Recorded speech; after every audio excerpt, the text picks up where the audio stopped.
Hello everyone, मैं वैभव सिंह आप सबका स्वागत करता हूं मार्गदर्शन शिक्षा के यूट्यूब चैनल पे। आशा करता हूं आप सब लोग ठीक होंगे, अपनी तबीयत का ख्याल रख रहे होंगे और पूरी मेहनत कर रहे होंगे अपने एग्जाम्स के लिए। ये जो 2023 है इसमें बहुत सारी भर्ती आने वाली है। क्यों? क्योंकि 2024 में इलेक्शन है, सेंटर के इलेक्शन है, केंद्र के इलेक्शन है। उसकी वजह से क्या होगी, 2000 जब भी इलेक्शन होता है ना, उससे पहले बहुत सारी भर्तियां आती है। तो इसी वजह से 2023 में बहुत सारी भर्तियां आने की आशंका है। ठीक है। और अभी थोड़ी देर पहले जो हमारे देश के प्रधानमंत्री है नरेंद्र मोदी जी, उन्होंने 10 लाख भर्तियां लाने की वादा भी किया था। तो यही चीज आप समझ लीजिए कि 2023 में बहुत सारी भर्तियां आने वाली है। ठीक है। अभी आगे आगे बहुत सारी भर्तियां आएंगी 2023 में, तो पूरी मेहनत कर दीजिए कि 2023 में आपको कैसे भी जॉब लेनी है। जब 2024 1 जनवरी 2024 हो, उससे पहले आपके पास जॉब हो। ठीक है। तो चलिए इसी बात की शुरुआत करते हैं आज के लेक्चर की। जो हमारा लेक्चर है, जो हमारी वीडियो है, ये है हमारी आज के इतिहास की वीडियो। तो आज के इतिहास की वीडियो में हम क्या करते हैं, देखिए पूरी सीरीज चली आ रही है। 1 जनवरी से सीरीज को हमने स्टार्ट किया था ताकि पूरे साल को हम एकदम ऑर्डर में जो है कंप्लीट कर सके। इसलिए बीच में से कहीं से नहीं किया, सीधा 1 जनवरी से स्टार्ट किया। तो इसमें क्या होगा कि जिस दिन जो भी तारीख होगी, जैसे आज क्या है 12 फरवरी, तो 12 फरवरी की जो तारीख है, जो डेट है 12 फरवरी की, इसमें इतिहास में जो भी ऐसी चीजें हुई हैं, कोई भी ऐसी घटना हुई है जो हमारे एग्जाम के लिए, हमारे लिए जरूरी है पढ़ने के लिए, क्योंकि हमारे एग्जाम में आएगी, हमारे लिए तो वही जरूरी है जो एग्जाम में आएगी। तो जो हमारे एग्जाम के लिए, हमारे लिए पढ़ने के लिए जरूरी है, ऐसी सारी घटनाएं हम इस लेक्चर में, हम इस वीडियो में डिस्कस करते हैं। ओके। तो अब हम आज क्या है तारीख, आज है 12 फरवरी। तो 12 फरवरी की जो सारी घटनाएं हमारे देश के अंदर या हमारे देश के बाहर जो हुई थी, वो हम डिस्कस करेंगे। ओके। तो चलिए शुरू करते हैं। पहले हम देखेंगे देश की महत्वपूर्ण घटनाएं, हमारे देश के अंदर जो महत्वपूर्ण घटनाएं हुई है वो देखेंगे। पहली घटना 12 फरवरी 1824। 12 फरवरी 1824, 1824 को क्या हुआ, आर्य समाज के प्रवक्ता और प्रखर सुधारवादी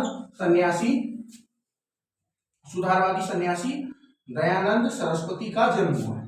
तो आज के दिन क्या हुआ था, आज के दिन दयानंद सरस्वती जी का जन्म हुआ था। ओके। तो अगर इनका काल वो लिखना चाहे, मतलब इनका जीवन काल पूरा क्या था, तो जन्म हुआ क्या 12 फरवरी, या फिर ऐसे लिख लीजिए 12 फरवरी 1824 में इनका जन्म हुआ। 12 फरवरी 1824 में जन्म हुआ। वही चीज हम यहाँ पे डिस्कस कर रहे हैं। मृत्यु कब हुई, मृत्यु हुई 30 अक्टूबर 1883, 1883, है ना। इस दिन इनकी क्या हुई, मृत्यु हुई 30 अक्टूबर 1883 या फिर 1883 को इनकी मृत्यु हुई। तो ये इनका पूरा जीवन काल है। ठीक है। ये इनका पूरा जीवन काल है। वैसे ये एक इंडियन फिलोसफर थे। फिलोसफर मतलब जो कहानियां फिलोसफी वगैरह लिखते हैं वो थे। और जो है इन्होंने अब जो इंडिया, जो ये है आर्य समाज, इस आर्य समाज की स्थापना भी इन्होंने की थी। ठीक है। ये बहुत बड़े सोशल लीडर थे। ओके। बहुत बड़े सोशल लीडर थे। जो भी सोशल इश्यूज थे हमारे यहाँ पे चलते थे ना, उन सबके खिलाफ ये जो है पूरा मोर्चा निकालते थे, उन सबके खिलाफ बोलते थे। जो भी सोशल इशू चलते थे, सोशल इशू जैसे जो डेली मर्रा की परेशानियां होती है, जैसे कि मान लीजिए कास्ट सिस्टम होता है ना, जो कास्ट के ऊपर भेदभाव करते हैं उसके ऊपर, या तो मान लीजिए जैसे सती प्रथा चलती थी पहले हमारे उसमें, है ना। ऐसी जो है बहुत सारी ऐसी प्रथाएं होती है जो है सोशली अच्छी नहीं होती है। उन सब के खिलाफ ये क्या करते थे, उन सब के खिलाफ ये बात करते थे, उन सबका जो है खिलाफ मोर्चा उठाया करते थे। ओके। और इनके बारे में अगर मैं आपको बताऊं, ये पहले आदमी थे जिन्होंने स्वराज की घोषणा की थी। स्वराज क्या है, स्वराज का मतलब है स्वयं का राज, हमारा खुद का राज। इन्होंने क्या बोला था, उन्होंने बोला था कि स्वराज, हमको जो है हमारे देश को आजाद करने के लिए स्वराज चाहिए। स्वराज के बाद इन्होंने स्वराज को कैसे एक्सप्लेन किया, इंडिया आर फॉर इंडियंस, कि भारत जो है वो खाली भारतीयों के लिए, भारत खाली भारतीयों के लिए, कोई और इसमें बाहर का नहीं रहेगा, ये इन्होंने बोला था। तो ये पहले थे जिन्होंने स्वराज की घोषणा की थी। कब की थी इन्होंने स्वराज की घोषणा, 1876 में।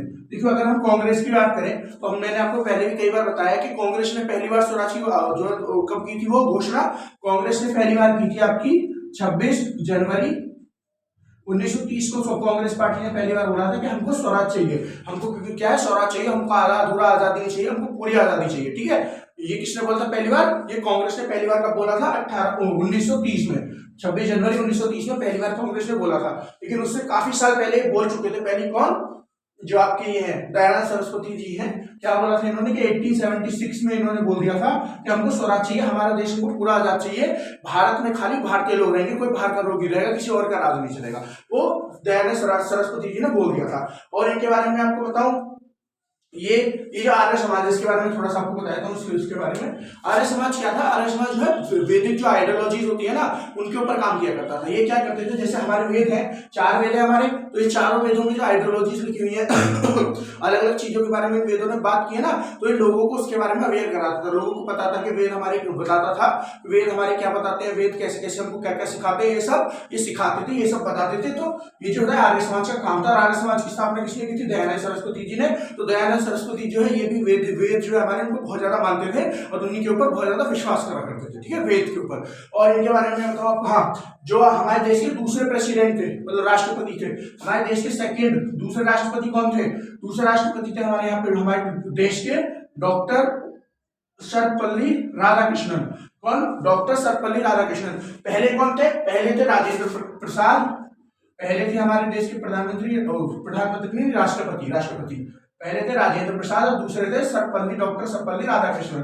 तो ये जो है डॉक्टर सर्वपल्ली राधाकृष्णन, इन्होंने दयानंद सरस्वती जी के बारे में क्या कहा था? इन्होंने दयानंद सरस्वती जी के बारे में कहा था ये मेकर ऑफ मॉडर्न इंडिया है, मतलब जो जिन्होंने हमारा जो आधुनिक भारत है जिसकी नींव रखी है, जिन्होंने बनाया है, वो कौन है? वो दयानंद सरस्वती जी है। वो किसने ये किसने बोला था? ये बोला था जो हमारे देश के दूसरे राष्ट्रपति थे, डॉक्टर सर्वपल्ली राधाकृष्णन ने। ओके, चलिए आगे चलते हैं, नेक्स्ट न्यूज देखते हैं। नेक्स्ट क्या है? देखिए दयानंद सरस्वती जी जो है ना, ये हमारी हिस्ट्री में कई बार आते हैं, तो इनका जिक्र मैंने यहाँ पे कर दिया, इनके बारे में बहुत कुछ बता दिया आपको। तो जैसे ही अब हम हिस्ट्री में इनको पढ़ेंगे तो आपको याद आएगा, अरे हाँ हमने वहां पढ़ा था, तो आप वहां से लिंक कर पाओगे। और फिर जब हम उसके बारे में सारा कुछ पढ़ाएंगे, आर्य समाज के बारे में मैंने थोड़ा सा आपको ग्लिम्स दे दिया, ग्लिम्स मतलब थोड़ी थोड़ी बातें बता दी आपको। जब आप वहां पे पढ़ोगे तो आप पूरी तरह लिंक कर पाओगे कि कैसे कैसे क्या क्या हुआ था, कब कब हुआ था। ओके, चलिए नेक्स्ट न्यूज देखते हैं। नेक्स्ट न्यूज क्या है? 12 फरवरी 1882, 1882, 12 फरवरी 1882 या फिर 12 फरवरी 1882 मशहूर बंगाली कवि सत्येंद्र नाथ दत्त का जन्म हुआ था। ये जो सत्येंद्र नाथ दत्त जी है, इनका जन्म हुआ था। ये बंगाली कवि थे बहुत बड़े, ठीक है, ये बहुत बड़े बंगाली कवि थे। इन्होंने बहुत सारी ऐसी कविताएं लिखी है। इनको बोला जाता था विजर्ड ऑफ राइम, है ना, विजर्ड ऑफ राइम। विजर्ड मतलब जो जादूगर होता है ना, तो इनको राइम का जादूगर बोला जाता था। राइम्स मतलब क्या होता है? ये जो पोएम्स वगैरह होती है, तो है ना, पोएम्स होती है, कविताएं होती है, इनको बोलते हैं राइम्स। तो उनका ये जो सत्येंद्र नाथ दत्त जी जो है, इनको राइम्स का बोला जाता था जादूगर। ये इतनी अच्छी राइम लिखते थे कि इनके जो है बहुत सारे लोग दीवाने थे, इस वजह से इनको प्यार से क्या बोलते थे? The wizard of rhymes. Okay, इनके बारे में बताओ, इनका कार्यकाल मतलब जो इनका ये था कार्यकालीन, इनका जो पूरा जीवन था वो कितना था? तो इनका जन्म कब हुआ? 12 फरवरी 1882 को। तो इनका जन्म हुआ 12 फरवरी 1882 को, यहाँ लिख देता हूँ, 12 फरवरी 1882 को इनका जन्म हुआ। और इनकी मृत्यु कब हुई? इनकी मृत्यु हुई आपकी 25 जून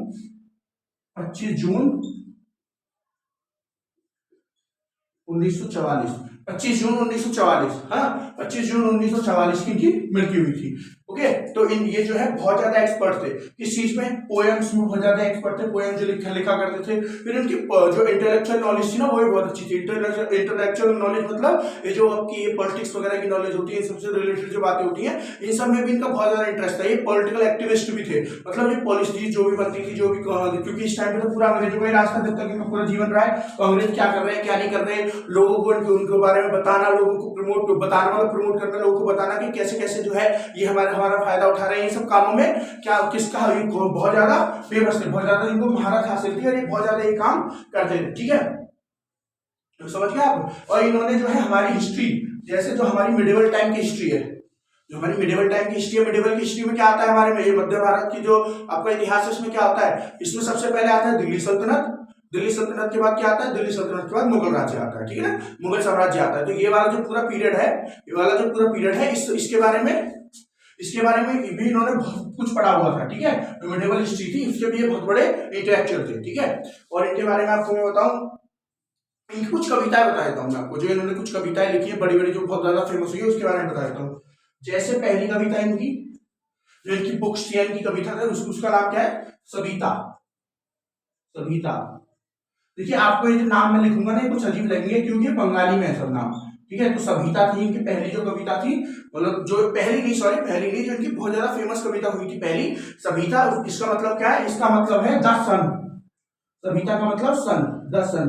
ये 1900 में आई थी, सन 1900 में, ठीक है। और दूसरी, और इसकी उनकी और कविता बताऊं, देखिए जो सविता है, ये द सन का मतलब है, इसका मीनिंग है, इंग्लिश में इसका मीनिंग है द सन, मतलब ये जो हमारा सूरज है, सन मतलब सूरज, सूरज के बारे में ये जो कविता है ये थी। उसके बाद इनकी शंद किसिल्क, संत किशोर की इनकी एक कविता थी, ठीक है, ये आई थी उसके बाद। और इनकी कविता मैं आपको बताऊं तो एक थी कुहू ओ किरा, ठीक है, इनकी कविता थी कुहू ओ किरा। ये कब आई थी इनकी कविता? ये आई थी 1912 में इनकी कविता कुहू ओ किरा, ये इनकी कविता आई थी 1912 में, ठीक है। तो ये इनकी कुछ फेमस कविताएं थी जो इन्होंने लिखी थी। चलिए आगे चलते हैं, आगे देखते हैं आगे कौन है। 1920, 12 फरवरी 1920, 12 फरवरी 1920 को हिंदी फिल्मों के जाने माने नायक खलनायक, नायक खलनायक, ऐसे कॉमन लग रहा है, नायक खलनायक प्राण का जन्म। तो ये जो प्राण है इनका जन्म हुआ था आज के दिन, कब? 12 फरवरी 1920। देखिए प्राण को आपने बहुत सारी पुरानी मूवीज में देखा होगा, इनको बहुत सारी पुरानी मूवीज में देखा होगा, आपने बहुत सारी अमिताभ बच्चन की मूवीज में इनको देखा होगा ना। एक मूवी थी अमिताभ बच्चन की, हमारा खबर एंथनी, उसमें जो पिता का रोल कर रहे थे वो ये कर रहे थे ना, लास्ट में ब्लेन भी होते हैं। फिर उसके बाद वो ब्लेन नहीं होते, लेकिन हाँ इनको ब्लेन बना के भेजा जाता है बेसिकली। फिर और भी बहुत सारी मूवी है अमिताभ, जैसे जंजीर है अमिताभ बच्चन की, शराबी है अमिताभ बच्चन की, ये कुछ अमिताभ बच्चन की मूवी है जिनमें थे। और मैं आपको बताऊं एक मूवी है जो सबसे पुरानी वाली देवदास है, उस सबसे पुरानी नहीं, जो बीच वाली देवदास है उसमें भी थे ये, है ना। जो आपकी देवदास है दिलीप कुमार वाली जो देवदास है उसमें थे ये।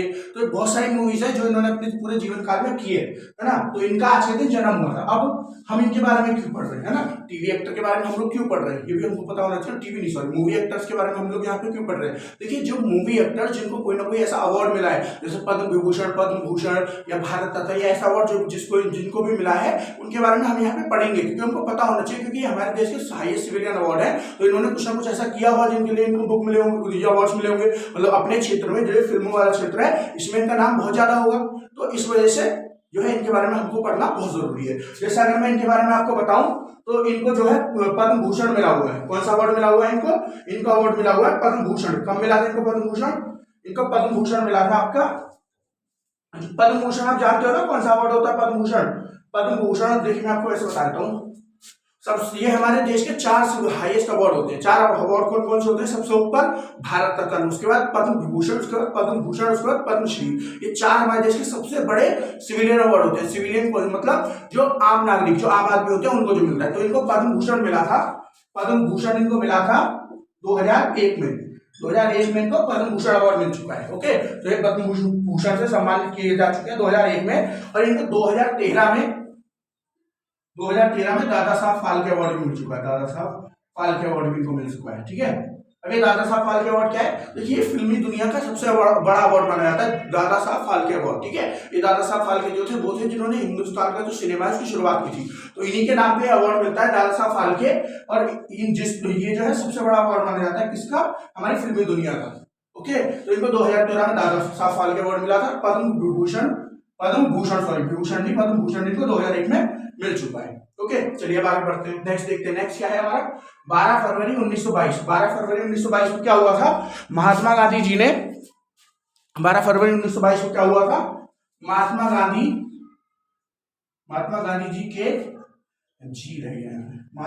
जी के असहयोग आंदोलन वापस लेने की घोषणा की। महात्मा गांधी जी ने, नहीं आएगा, महात्मा गांधी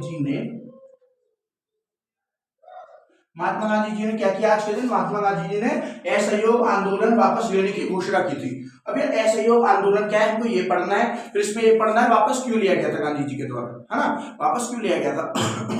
तो पहले असहयोग आंदोलन के बारे में पढ़ते हैं। असहयोग आंदोलन शुरू कब हुआ था? ये शुरू हुआ था आपका असहयोग आंदोलन 4 सितंबर 1920 को। कब शुरू हुआ था?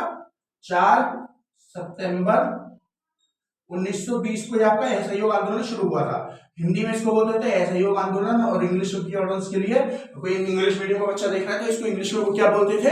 Non cooperation movement. ओके, तो मतलब ये इसमें क्या था, इसमें जितने भी लोग हिंदुस्तानी लोग थे उसे क्या बोला गया था कि अंग्रेजों के द्वारा जो भी चीज है ना, कोई खाने का सामान है, कोई और सामान है, वो आप खरीदोगे नहीं। जो जो जो लोग हैं जो अंग्रेजों के यहाँ जॉब करते हैं, कोई भी कितनी बड़ी पोस्ट पे कितनी छोटी पोस्ट पे, कोई भी उस जॉब पे नहीं जाएगा, है ना। बिल्कुल टोटल बॉयकॉट, टोटल बहिष्कार करना है। बॉयकॉट का मतलब बहिष्कार करना है, अंग्रेजों की जो भी चीज होगी या अंग्रेजों से रिलेटेड जो भी चीज है, सब चीज का बहिष्कार करना है। उससे क्या होगा, अंग्रेजों को पता चलेगा कि हम उनकी बहुत सारी बातों से खुश नहीं है, फिर ये समझेंगे हमारी जो परेशानी है ना। तो इस वजह से ये जो है पूरा ये गांधी जी के द्वारा ऑर्गेनाइज किया गया था। पूरी पहले छोटे से इलाके में शुरू हुआ, फिर उसके बाद पूरे भारत में फैल गया था असहयोग आंदोलन। तो ये बहुत अच्छे से चल रहा था असहयोग आंदोलन। लेकिन फिर 4 फरवरी 1922 को एक घटना हुई, एक कांड हुआ 4 जनवरी 1922 को। तो 1922 को, हाँ 1922 को, 4 जनवरी 1922 को, ये मैंने आपको 4 फरवरी 1922 को एक बहुत बड़ा कांड हुआ। इसके बारे में मैंने आपको 4 फरवरी का जो इतिहास था उसमें बताया था। 4 फरवरी की जो आज के इतिहास की वीडियो वहां पे जाके देख सकते हैं। यहाँ पे मैं आपको ब्रीफली बताया था, वहां मैंने पूरी डिटेल्स आपको बताया था। यहाँ पे क्या हुआ था, 4 फरवरी को चौरी चौरा कांड हुआ था। क्या चौरी चौरा कांड हुआ था आपका, एक मिनट मार्कर चेंज कर देता हूँ।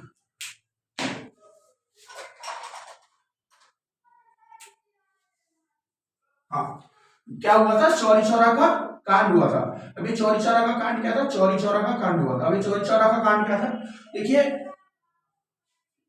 मुझे पूरा तो मैंने एक्सप्लेन आपको 4 जनवरी वाली वीडियो में, 4 फरवरी वाली वीडियो में कर रखा है। मैं भी आपको थोड़ा सा बता देता हूँ कि कुछ लोग बहुत ज्यादा प्रोटेस्ट कर रहे थे, है ना, बहुत ज्यादा प्रोटेस्ट कर रहे थे। तो उनको पुलिस ने पकड़ लिया था। तो पुलिस को वहां से भगाने के लिए इन लोगों ने क्या किया, पुलिस के पीछे भागे। पुलिस को जो है एक जो पुलिस थाना होता है ना, उस थाने के अंदर उनको बंद करके पूरे थाने में आग लगा दी। तो इसमें ये जो था, इसमें 22 लोगों की मृत्यु हो गई थी, ठीक है, 22 पुलिस वालों की मृत्यु हो गई थी इसमें। उसके बाद जब ये कांड हुआ, उसमें आग लगा दी और ये 22 लोगों की, वहां पे 22 पुलिस वालों की यहाँ पे मृत्यु हो गई। तो इस बात से गांधी जी बहुत ज्यादा नाराज हुए। क्यों नाराज हुए गांधी जी, क्योंकि देखिए गांधी जी तो अहिंसा को प्रमोट करते थे। ये बोलते थे अहिंसा को आगे बढ़ाना है, हमको आजादी जो लेनी है अहिंसा से लेनी है। लेकिन ये जो जब इन 22 लोगों की मृत्यु हो गई, आपने पूरे पुलिस स्टेशन में आग लगा दी, तो ये तो एक हिंसक घटना हो गई। और गांधी जी हिंसक घटना को प्रमोट नहीं करते थे, सपोर्ट नहीं करते थे। गांधी जी अहिंसा को सपोर्ट करते थे।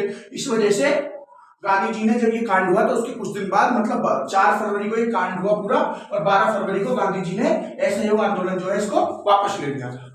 ओके, तो असहयोग आंदोलन कब से कब तक चला, असहयोग आंदोलन चला आपका 4 सितंबर 1920 से लेके 12 फरवरी 1922 तक के चला। फिर बीच में ही बंद कर दिया गया गांधी जी के द्वारा। क्यों बंद कर दिया गया, मैंने आपको बता दिया। चौरी चौरा का जो कांड हुआ था उसकी वजह से बंद कर दिया गया था। चौरी चौरा के कांड में क्या हुआ था वो भी मैं आपको बता चुका हूँ। चलिए अब आगे चलते हैं, आगे देखते हैं विदेश की महत्वपूर्ण घटनाएं, या फिर एक बार रिवाइज कर लेते हैं सारी ये जो घटनाएं अभी तक हुई है सारी मैंने आपको बताई। पहली क्या है एक मिनट, हाँ 12 फरवरी 1824 को क्या हुआ था, आर्य समाज के जो संस्थापक है कौन, दयानंद सरस्वती जी, इनका जन्म हुआ था। इनके बारे में मैंने आपको सारा कुछ बता दिया, आर्य समाज के बारे में भी बता दिया आपको। फिर नेक्स्ट है आपका 12 फरवरी 1882 को क्या हुआ था, मशहूर बंगाली कवि जो है सत्येंद्र नाथ दत्त जी, इनके बारे में मैंने आपको बता दिया।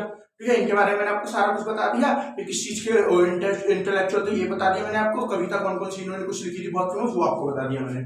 फिर देखिए एक चीज और मैं यहाँ पे एक चीज मेंशन करना चाहता था। देखिए ये जो ऊपर वाले दो हैं इनके बारे में मैंने ये नहीं बताया इनको कोई हाईएस्ट सिविलियन अवार्ड मिला है, बल्कि मैंने इनको यहाँ पे रखा है कि बहुत इंपॉर्टेंट पर्सनैलिटी थे, बहुत जरूरी है हमारे पढ़ने के लिए। तो इसका मतलब उनको कुछ ना कुछ अवार्ड तो मिला होगा ना, तभी तो ये फेमस बने होंगे। जैसे ये है ये तीसरे नंबर पे प्राण जी जो है, इनको कुछ ना कुछ, इनको जब पद्म भूषण मिला है, दादा साहब फाल्के अवार्ड मिला है, ऐसे इनको भी तो कुछ मिला होगा, लेकिन नहीं मिला था। क्यों नहीं मिला था, क्योंकि अगर आप ध्यान से देखेंगे ना, मैंने इनका काल क्या बताया कि कब से लेकर कब तक मृत्यु हो गई थी। इनकी मृत्यु हो गई थी 1883 में, मतलब 1883 में। हमारा देश तो जब तक आजाद नहीं हुआ, और हमारा देश आजाद नहीं हुआ तो हमारे लोगों को कौन अवार्ड देगा, कोई नहीं देगा। अंग्रेज तो अपने लोगों को देते थे या फिर अपने भारतीयों को देते थे, वैसे को देते थे जिन्होंने उनके लिए कुछ किया हो। लेकिन ये उनके सब अगेंस्ट थे।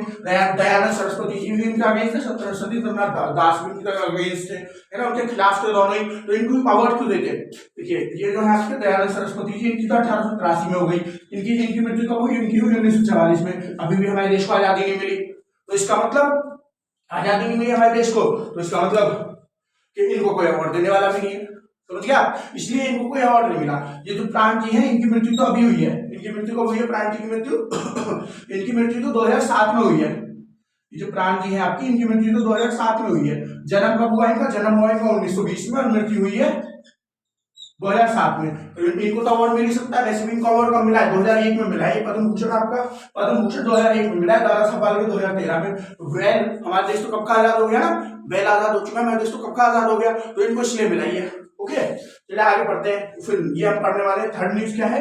थर्ड न्यूज है आपकी 1920 में, 12 फरवरी 1920 में प्राण का जन्म हुआ था। प्राण कौन है? ये हमारे यहाँ के बहुत मतलब फेमस हिंदी मूवीज के, हिंदी जो फिल्में होती हैं उनके बहुत बड़े एक्टर हैं। मैंने इनकी कुछ मूवी आपको बता दी है। ज्यादातर खलनायक मतलब जो विलेन होते हैं उनका रोल निभाया करते थे। आगे इनको ये दो अवार्ड मिले फेमस, ये मैंने आपको बता दिया, पद्म भूषण और दादा साहब फाल्के अवार्ड। ओके चलिए अब आगे देखते हैं आगे क्या था। 12 फरवरी 1922, 12 फरवरी 1922 मतलब 12 फरवरी 1922 को गांधी जी ने अपना असहयोग आंदोलन जो है वापस ले लिया था। क्यों लिया था? मतलब घोषणा की थी वापस लेने की। क्यों लिया था? चौरी चौरा कांड क्या था, कब हुआ था, ये सब मैंने आपको बता दिया। चौरी चौरा कांड की वजह से ये लिया गया था वापस। क्यों लिया गया था? चौरी चौरा कांड में ऐसा क्या हुआ था, ये सब मैंने आपको एक्सप्लेन कर दिया। चलिए अब आगे चलते हैं, आगे देखते हैं आज की विदेश की कुछ महत्वपूर्ण घटनाएं देखते हैं। विदेश के अंदर कुछ महत्वपूर्ण घटनाएं जो हुई थी आज के दिन, वो घटनाएं देखते हैं। देखिए आज विदेश के अंदर एक ही न्यूज है। क्यों एक ही न्यूज है? वैसे जनरली दो होती है, आज एक क्यों है? क्योंकि देखिए मैं विदेश के अंदर ज्यादा घटना क्यों नहीं लेता हूँ, अगर आज तो चलो एक है फिर भी दो ही लेता हूँ मैक्सिमम। क्यों लेता हूँ? तो क्योंकि देखिए जब हम ये वनडे एग्जाम देते हैं ना, जो भी हम Delhi police, UP police, CGL से रिलेटेड या फिर एसएससी का कोई भी एग्जाम देते हैं, फिर कोई भी स्टेट एग्जाम देते हैं ना, या फिर मान लो टेट, यूपी टेट, ये सब जो एग्जाम देते हैं, यूपी ट्रिपल एससी वाले कोई एग्जाम देते हैं, इन सब में ना जो आपका फोकस होता है वो होता है इंडिया के ऊपर। जो पूरा फोकस होता है इंडिया के ऊपर, और कोई स्टेट स्पेसिफिक एग्जाम है तो किसी स्टेट किसी राज्य के ऊपर, है ना। लेकिन जो कोई बड़े एग्जाम होते हैं जैसे यूपीएससी टाइप एग्जाम हो गया, उन एग्जाम से पूछ सकते हैं आपसे बाहर की घटनाएं, समझ रहे आप। तो अगर कोई ऐसा एक्सपीरियंट है जो मतलब ये बड़े एग्जाम की तैयारी कर रहा है, यूपीएससी सीएससी वगैरह की, या तो मान लो एनडीए वगैरह की, ऐसी कोई तैयारी कर रहा है, तो हमारी वीडियो देख रहा है, उनके लिए होती है स्पेशली ये जो घटनाएं होती है विदेश की, है ना। नॉर्मल जो नॉर्मल वो है, जो state police, UPSC sorry state police, SSC, UPSC UP triple SC, UP TET वगैरह, इन सब के जो तैयारी कर रहे हैं, किसी स्टेट स्पेसिफिक की तैयारी कर रहे हैं, उनके लिए नहीं है ये। क्यों? क्योंकि उनसे विदेश की घटनाएं ज्यादातर नहीं पूछी जाती है, उनसे विदेश की घटनाएं नहीं पूछी जाती है। इस वजह से उनको जो बहुत ही ज्यादा इंपॉर्टेंट घटनाएं होती हैं उनको मैं सीरियसली इंक्लूड करता हूं, ताकि अगर आपसे पूछ भी लिया जाए, बाई चांस आपसे पूछ लिया जाए, जो भी लोग किसी ये वनडे एग्जाम की तैयारी कर रहे हैं, किसी स्टेट स्पेसिफिक की, एसएससी या फिर यूपी ट्रिपल एससी वाले की जिनकी तैयारी कर रहे हैं, इनसे अगर पूछ भी ली जाए तो ये लोग क्या करें, ये लोग जो है उसको बता सके। इसलिए जो सबसे स्पेसिफिक घटनाएं होती है उनको मैं लेता हूँ। ओके चलिए अब देखते हैं लास्ट आज की लास्ट न्यूज क्या है। विदेश की महत्वपूर्ण घटनाएं। विदेश की महत्वपूर्ण मतलब विदेश में आज के दिन क्या क्या महत्वपूर्ण घटनाएं हुई थी। तो पहली आपकी जो है घटना आपको एक ही है, तो ये जो घटना ये क्या है, 4 फरवरी 1809। 4 फरवरी 1809 को क्या हुआ था? 4 फरवरी 1809 को क्या हुआ? मशहूर भूवैज्ञानिक चार्ल्स डार्विन का जन्म। तो ये जो चार्ल्स डार्विन है इनका जन्म हुआ था। तो इनको ये था भूवैज्ञानिक। भूवैज्ञानिक क्या होते हैं? भूवैज्ञानिक होते हैं जियोलिस्ट। जियोलिस्ट एक मिनट नीचे दिख रहा है आपको, नहीं दिख रहा है, यहां लिख देता हूं। भूवैज्ञानिक कौन होता है? जियोलिस्ट। तो GEOLOGIST जियोलिस्ट। अच्छा आपको एक बात बताता हूं, जो सब्जेक्ट होता है हमारा ज्योग्राफी, जो हमारा सब्जेक्ट होता है ज्योग्राफी, उसमें भी जियो आता है, GEO, है ना। यहाँ पे भी जियो आ रहा है ना। और जो आपका ज्योग्राफी सब्जेक्ट होता है, ज्योग्राफी जो सब्जेक्ट होता है उसको हिंदी में क्या बोलते हैं? भूविज्ञान बोलते हैं ना, भूविज्ञान। और उसी तरह ये जो आपका जियोलिस्ट है, यहाँ पे भी आपका भूवैज्ञानिक हो रहा है ना, समझ रहे आप। तो इसका मतलब जियो का मतलब GEO जो है, इसका मतलब तो भू होता है। अब ये भू क्या चीज है? देखिए भू से यहाँ मतलब होता है, यहाँ पे बात हो रही है जमीन की, जो हमारी लैंड होती है, जमीन होती है, उसकी बात हो रही है। भू जो जियो बोलते हैं वो बोलते हैं जमीन को, JEO, है ना। ये वो सिम वाला जियो नहीं है, JIO वाला, वो जियो नहीं, ये अलग जियो, ये GIO है, GEO है, सॉरी GEO, ये GEO वाला जियो है। इसका मतलब होता है जमीन, तो इसीलिए उसको भूविज्ञान बोलते हैं, और इसको यहाँ पे भूवैज्ञानिक बोला गया है, ठीक है। तो ये जो भूवैज्ञानिक है, वैसे भूवैज्ञानिक भी थे और ये बायोलॉजिस्ट भी थे। बायोलॉजिस्ट मतलब जो बायोलॉजी वाला सब्जेक्ट होता है, जियोलॉजिस्ट मतलब जो ज्योग्राफी वाला सब्जेक्ट होता है उसके ऊपर जो काम करते हैं, जो उसके स्पेशलिस्ट होते हैं। और बायोलॉजिस्ट मतलब जो बायोलॉजी का सब्जेक्ट है उसके रिलेटेड काम करते हैं, ठीक है, उसमें जो स्पेशलिस्ट होते हैं। तो ये जियोलॉजिस्ट भी थे और ये बायोलॉजिस्ट भी थे, ठीक है। तो इनका जो जन्म हुआ था, इनका जन्म कब हुआ? इनका जन्म हुआ 12 फरवरी 1809 को, हाँ 1809 को इनका पूरा जीवन मैं अगर लिखूं तो रुक जाइए, हाँ ऊपर लिखा है। तो इनका जन्म अगर मैं लिखूं तो 12 जनवरी 1809 को इनका जन्म हुआ। तो ये तो इनका जन्मदिन हो गया है ना, जिस दिन इनका जन्म हुआ था। इनकी मृत्यु कब हुई? इनकी मृत्यु हुई आपकी 19 अप्रैल 1892। इनकी मृत्यु हुई 19 अप्रैल 1892 फिर 1892 है ना, 1892। ओके, तो इनकी ये एक और क्या 1892 नहीं है, 1882 है। सॉरी गलती हो गया, अभी मैंने ध्यान दिया, अभी देखा मैंने तो 1882 था। तो इनके जो जन्म हुआ कब हुआ? 19 अप्रैल, सॉरी मृत्यु हुई इनकी मृत्यु हुई 19 अप्रैल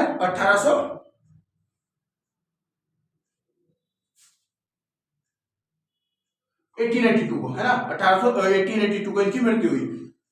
82, 1882 मतलब 1882 को। इनका जन्म कब हुआ? 12 जनवरी 1809 को, मृत्यु हुई 19 अप्रैल 1882 को इनकी मृत्यु हुई। ठीक है, अब इनके बारे में कुछ बताऊं, ये मैंने आपको बता दिया, बायोलॉजिस्ट और जियोलॉजिस्ट थे। देखिए जिन लोगों ने विज्ञान पढ़ी होगी 10वीं में, जिन लोगों ने 10वीं में या फिर 10th क्लास में, अगर इंग्लिश में बोल दूं तो 10th क्लास में जिन्होंने साइंस पढ़ी होगी, विज्ञान पढ़ी होगी 10वीं में, उन लोगों ने इनका नाम जरूर सुना होगा। किसका नाम? चार्ल्स डार्विन का। इनके साथ एक और नाम सुना होगा आपने, इनके साथ एक और नाम क्या है? इनके साथ जो एक नाम आपने सुना होगा उनका नाम है लेमार्क। इन दोनों का नाम आपने सुना होगा, लेमार्क और चार्ल्स डार्विन। डार्विन और लेमार्क दोनों का नाम आपने सुना होगा। तो ये जो हमारी 10वीं की साइंस की विज्ञान की किताब आती है ना, विज्ञान की किताब हमारी 10वीं 10th की जो आपकी साइंस की बुक है, उसमें इन दोनों के बारे में बहुत अच्छे से डिटेल दे रखी है। ओके, तो अब मैं आपको फिलहाल इनके बारे में बता देता हूँ, डार्विन के बारे में। इन्होंने एक बहुत फेमस थ्योरी दी थी, उस थ्योरी का नाम क्या था? मतलब इनकी एक बहुत फेमस किताब थी, उस किताब के अंदर ये पूरी थ्योरी एक्सप्लेन थी। उसका क्या नाम था? उस किताब का नाम क्या था? उस किताब का नाम था origin of species. Origin of species था। क्या नाम था उस किताब का? नाम था ओरिजिन ऑफ स्पीसीज। इन्होंने क्या बोला था कि जो भी स्पीसीज होती है ना, हमारी स्पीसीज क्या हो सकती है? स्पीसीज कोई भी हो सकती है। हम मनुष्य भी एक तरह की स्पीसीज है ना, कोई जानवर है वो भी एक तरह की स्पीसीज है ना, कोई भी चीज है उसका ओरिजिन कैसे कैसे हुआ था, फिर उसने कैसे कैसे इवोल्यूशन किया। इन्होंने क्या बोला? इन्होंने बोला कि कोई भी चीज है ना, कोई भी चीज वो एक ही चीज से मिलकर बनी, मतलब वो एक ही चीज से उसकी जो स्टार्टिंग है वो एक ही चीज से हुई थी। फिर धीरे धीरे करके जिस तरह से इनको जरूरत पड़ती रही, इनकी बॉडी उसी हिसाब से चेंज होती रही, है ना। जो नेचुरल सिलेक्शन होता है ना, नेचुरल सिलेक्शन के हिसाब से इनकी बॉडी जो है चेंज होती रही। नेचुरल सिलेक्शन को अगर हिंदी में बोले तो हो गया प्राकृतिक वर्ण। क्या हो गया? प्राकृतिक वर्ण प्राकृतिक वर्ण का। और इंग्लिश में बोलेंगे तो बोलेंगे नेचुरल सिलेक्शन। तो नेचुरल सिलेक्शन कैसे? कि मान लो कोई जानवर है ना, अगर कोई जानवर ऐसी जगह पे रह रहा है, जहाँ पे बहुत ज्यादा ठंड नहीं पड़ती, नॉर्मल सा मौसम रहता है, तो उसके शरीर पर ज्यादा बाल नहीं होंगे। लेकिन अगर कोई जानवर ऐसी जगह पे रह रहा है जहाँ बहुत ज्यादा बर्फ पड़ती है ना, बहुत ज्यादा बर्फ पड़ती है, जैसे पोलर बियर टाइप, तो उनके शरीर पे बहुत सारे बाल होंगे। क्यों? ताकि उनको गर्मी, वो जो ठंड है उससे बच सके। या फिर जैसे मैं आपको बताऊं, मैंने आपको बताया था अफ्रीका के जो लोग होते हैं उनका कलर बहुत ज्यादा डार्क होता है ना। लेकिन जो ये आपके होते हैं अंग्रेज जो होते हैं आपके यूके वगैरह, यूएस वगैरह, इनका जो रंग होता है बहुत ज्यादा साफ होता है। हम लोगों का जो रंग होता है थोड़ा ब्राउनिश होता है। ऐसा क्यों? देखिए, जहां बहुत ज्यादा गर्मी पड़ती है वहां हमारी बॉडी से एक हार्मोन निकलता है, मेलेटोनिन, मैंने आपको बताया था। उसकी वजह से हमारी बॉडी का जो कलर है वो, उनकी बॉडी का जो कलर है वो काला हो जाता है ना। क्योंकि जो सूरज की डायरेक्ट किरणें उनके ऊपर पड़ती है ना, जो वो हार्मफुल चीजें करती है, जो हानिकारक चीजें जब सूरज की डायरेक्ट किरणें हमारे ऊपर पड़ती है वो करती है, उससे उनको बचाया जा सके। उसी तरह से जो अंग्रेज होते हैं वो उनकी सफेद चमड़ी की होती है, क्योंकि उनके ऊपर डायरेक्ट की सूरज की किरणें पड़ती नहीं है। क्योंकि जो ठंडी जगह होती है वहां पर सूरज तो इतना निकलता नहीं है, बहुत कम निकलता है, डायरेक्ट किरणें नहीं पड़ती, डायरेक्ट किरणें नहीं पड़ेंगी, तो इसीलिए वहां पर इतनी ज्यादा सर्दी होती है। और हम जो लोग होते हैं जो ब्राउन कलर के होते हैं, जिनका गेहूं रंग होता है, उनका गेहूं क्यों होता है? क्योंकि यहाँ पे ना तो बहुत ज्यादा सूरज निकल आता है ना, ना बहुत कम सूरज आता है। ठीक है, इस वजह से इनका हमारा रंग गेहुआ होता है। उसी तरह जैसे मैं आपको बताऊं, इन्होंने क्या एग्जांपल दिया था, क्या एग्जांपल दिया? दोनों ने एग्जांपल दिया था, अपनी अपनी थ्योरी बताई थी, लेमार्क ने भी और चार्ल्स ने भी।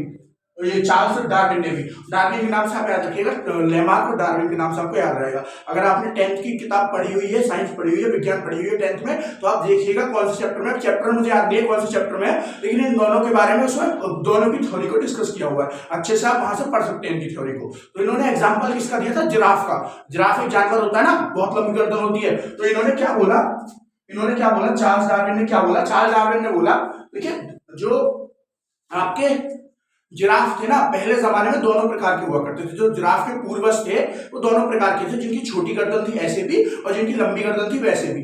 तो क्या हुआ कि जो छोटी गर्दन वाले थे वो तो नीचे से खाते थे, जमीन से घास वगैरह, क्योंकि घास वगैरह ही खाते हैं, फूल पत्ती घास वगैरह खाते हैं। जो लंबी गर्दन वाले थे वो ऊपर से भी खाते थे, नीचे से भी खाते थे। तो इसकी वजह से क्या हुआ, जो नीचे जमीन पे घास वगैरह थी वो खत्म होती चली गई। जब वो खत्म होती चली गई तो जिनकी गर्दन छोटी है वो तो ऊपर से पेड़ से नहीं खा पा रहे थे, लेकिन जिनकी गर्दन लंबी है वो खा पा रहे थे, है ना। जिनकी गर्दन लंबी है वो खा पा रहे थे। तो जो छोटे वाले जिनकी गर्दन थी वो धीरे धीरे खत्म होते चले हो गए, लेकिन जिनकी लंबी गर्दन थी वो अभी तक चले आ रहे हैं, है ना। उस समय से जब भी ऐसा हुआ होगा तो उस समय से अभी तक चला रहे हैं। ऐसा क्यों, क्योंकि इनकी बॉडी ने अडेप्ट कर लिया उसी हिसाब से, जो नीचे था वो उसको भी खा पा रहे थे और ऊपर था उसको भी खा पा रहे थे, तो इसकी वजह से चले आ रहे हैं। समझ रहे हो आप, ये इन्होंने बताया ऐसे। और ये जो मैंने आपको बताया एक एग्जांपल के जैसे पोलर बियर वाला एग्जांपल बताया कि उनकी बॉडी पे बहुत सारे जो है बाल होते हैं, क्योंकि वो सर्दी वाले इलाके में होते हैं, तो उससे बाल उनको बचाते हैं, है ना। बाल जो है उनके ऊपर जो है कवर की तरह काम करते हैं, लेकिन जो नॉर्मल जगह होती है जहाँ पे गर्मी पड़ती है वहां पे जानवरों के ऊपर ज्यादा बाल नहीं होते। समझ रहे आप, उसी तरह मैंने इंसानों का एग्जांपल दिया। तो इनका यही था कि जो भी इंसान काम करते हैं, जो भी काम होता है वो प्रकृति के हिसाब से उनकी बॉडी अपने आप जो है कर लेती है एक्वायर। अगर उनकी बॉडी ने नहीं किया तो उनकी फिर मृत्यु हो जाएगी, खत्म हो जाएंगे वो कैसे भी। समझ रहे आप, वो कैसे भी करके खत्म हो जाएंगे अगर उनकी बॉडी ने नहीं किया ये सब। मतलब उनकी बॉडी ने जो हमारे आसपास पर्यावरण है उसके हिसाब से जो है अपना सिलेक्शन नहीं किया, हमने उसको नहीं करने दिया, कुछ भी हमने ऐसा उल्टा सीधा उसमें बीच में किया तो उसकी वजह से हमको ही परेशानी होगी। समझ गया। तो ये किसकी थ्योरी थी, ये थी इनकी जो थ्योरी थी। क्या थ्योरी थी, ओरिजिन ऑफ स्पाइसेस जो इनकी किताब थी, ओरिजिन ऑफ स्पाइसेस नहीं, ओरिजिन ऑफ स्पीसीज। देखिए स्पाइसेस का मतलब तो आपके जो मसाले होते हैं वो हो जाता है, मैं गलती से बार बार स्पाइसेस बोल रहा हूँ, स्पाइसेस नहीं स्पीसीज। ओके, स्पीसीज मतलब जो है इंसान हो गए, कोई भी चीज ऐसी, वो सब चीज स्पीसीज होती है, वो सब चीज स्पीसीज होती है। कोई भी जानवर हो गया कुछ भी, वो सब चीज स्पीसीज होती है। तो इनकी जो किताब थी ओरिजिन ऑफ स्पीसीज वो इन्होंने लिखी थी। ओके, तो आज के लिए इतना ही, एक बार बोर्ड देख लीजिए पूरा। आशा करता हूँ आपको सारा कुछ समझ में आया होगा। तो गाइस दोस्तों, आशा करता हूं आपको सारा कुछ समझ में आया होगा। मैंने पूरी कोशिश करी आपको सारा पॉइंट, एक पॉइंट आपको समझाने की। देखिए बहुत ज्यादा इंपॉर्टेंट जो भी पॉइंट है मैंने सब लिख दिया। आज बहुत ज्यादा ऐसी घटनाएं हुई नहीं थी बहुत ज्यादा जरूरी, तो इस वजह से इसमें बहुत सारी है भी नहीं घटनाएं। बाकी जितनी इंपॉर्टेंट आपके लिए हो सकती थी मैंने सब छांट के बहुत 2-3 घंटे बाकायदा पढ़ा है सारा कुछ, जो भी मेरे पास डाटा था उस सब में, और नेट से ऑनलाइन सब कुछ पढ़ के सारी न्यूज आपके लिए निकाली है, जो घटनाएं जरूरी थी आज के दिन हुई थी। ओके, तो आशा करता हूँ आपको सारा कुछ समझ में आया होगा। फिर भी अगर आपको कुछ समझ में नहीं आया हो तो आप कमेंट सेक्शन में कमेंट करके मुझसे पूछ सकते हैं, मैं आपको सारा कुछ समझा दूंगा। कल की जो आपकी 13 फरवरी की वीडियो होगी उसमें मैं आपको सारा कुछ समझा दूंगा जो भी आपके समझ में नहीं आया होगा। और सॉरी फॉर मेरा गला जो है बहुत ज्यादा बैठ रहा है, उसकी वजह से क्या है मेरी आवाज जो है बहुत साफ आ नहीं रही होगी आपके पास, तो उसके लिए रियली सॉरी। और बाकी आशा करता हूँ आपको सारा कुछ समझ में आया होगा। और जो हमारा चैनल है मार्गदर्शन शिक्षा केंद्र, इसको सब्सक्राइब करें। हमारी वीडियो जो है इनको जो है ज्यादा से ज्यादा लाइक करें, ज्यादा से ज्यादा शेयर करें और हमको सपोर्ट करें, और हम भी आपके लिए ऐसे ही लेक्चर लाते रहेंगे। तो आज के लिए इतना ही, मिलते हैं आपसे 13 फरवरी की आज के इतिहास की वीडियो में। तब तक के लिए धन्यवाद।